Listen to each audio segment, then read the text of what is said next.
కోట శ్రీనివాసరావు గారు అంటే నటనకి కోట. ఆయన చేయని క్యారెక్టర్ అంటూ లేదు. ప్రతి క్యారెక్టర్లోనూ ఆయన సొరకాయ ప్రవేశం చేసి ఎంతో ఎదిగేవాడు. నేను తొలిముద్దు అనే సినిమా నుంచి మా ప్రయాణం, నేను ఒక నటుడిగా కాకుండా వాళ్ళ ఇంట్లో ఫ్యామిలీ మెంబర్గా, నన్ను తమ్ముడిగా చూసేవాడు. అసలు నటుడు అనేవాడు నవరసాలు పోషించడం చాలా కష్టం. కానీ ఈయన నవరసాలు పోషించి మెప్పు పొంది పద్మశ్రీ బిరుదు తీసుకుని, ఆయన ప్రతి నటుడికి ఒక బాధ ఉంటుంది, కానీ ఒక తండ్రిగా ఎదిగిన కొడుకు పోయిన బాధని గుండెల్లో పెట్టుకుని ఆయన పాత్రలు న్యాయం చేకూర్చి కుటుంబం కోసం చాలా కష్టపడ్డాడు. అయితే ఈరోజు ఆయన ప్రతి వారానికి ఒకసారైనా నాకు ఫోన్ చేసి రే రాజు రా అంటే వెళ్ళి మాట్లాడేవాడిని. కానీ ఈ రాజు వీడే ఆయన ఇంతవరకు కాపాడింది ఈయనే. సో దేవుడు తీసుకెళ్ళిపోయాడు అనుకోండి. కానీ చిత్ర పరిశ్రమకే తీరని లోటు. అటువంటి నటుడు అసలు ఇంక పుట్టడు. అలాగే అతనికంటే ఆయన పక్క ఆర్టిస్ట్ కూడా ఒరే ఇలా చెయ్యాలరా, అలా చెయ్యాలరా, ఆ డైలాగు కొంచెం ఇక్కడ నొక్కాలరా అని చెప్పి వాడిని కూడా ఎంకరేజ్ చేసే మనస్తత్వం ఉన్న మంచి మనిషి. సో ఆయన ఆత్మకి శాంతి కలగాలని ఆ భగవంతుని ప్రార్థిస్తున్నాను. వీడు నిజంగా అసిస్టెంట్ కాదు, రాజు. ఎవరో అంత ఇదిగా చూడరు, అంత ఇదిగా వీడు ఇంతవరకు ఆయన బతికాడంటే వీడి వాళ్ళండి. నమస్కారం.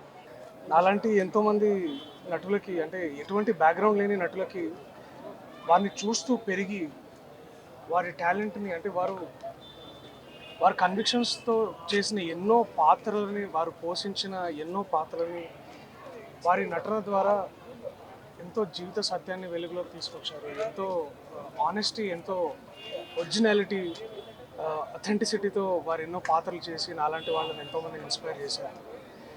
వారితో పనిచేసే సౌభాగ్యం నాకు నిజంగా కలగలేదు, కానీ వారిని పలుసార్లు కలుసుకునే అవకాశం నాకు దొరికింది.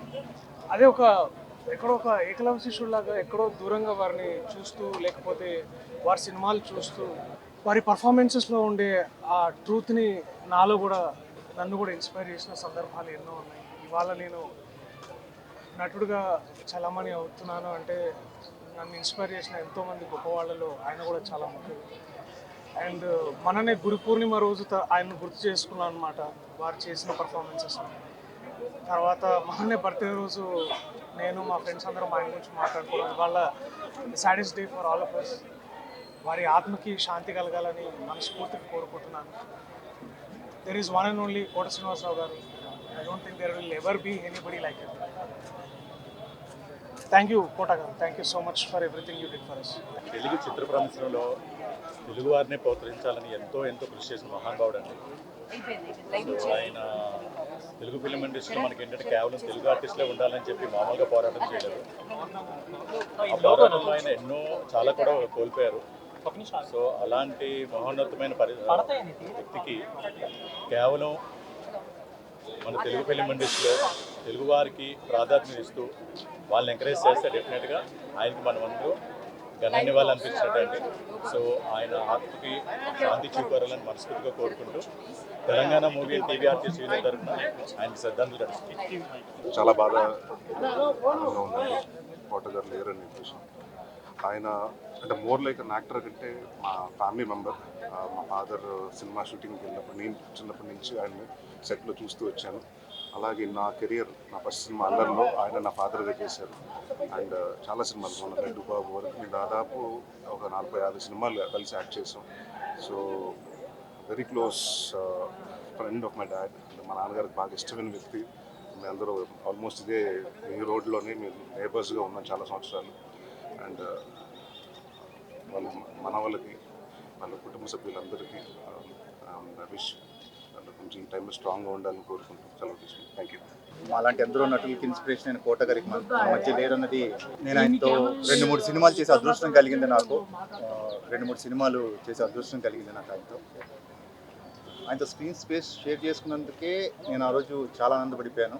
ఎందుకంటే ఆయన చిన్నప్పటి నుంచి ఆయన్ని చూసే ఇన్స్పైర్ అయ్యే ఇండస్ట్రీకి వచ్చి మాలాంటి నటులు చాలామంది ఉన్నారు. ఆయన చేయని క్యారెక్టర్ లేదు.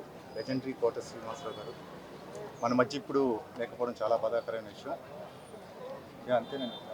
అంటే ఒక కోట గారి లాంటి నటుడు మళ్ళీ పుట్టడు, మళ్ళీ రాడు. ఆయన ఆత్మశాంతి కలుగు. ఆయన ఆత్మకి శాంతి కలిగించాలని భగవంతుని ప్రార్థిస్తాను. ఓం శాంతి.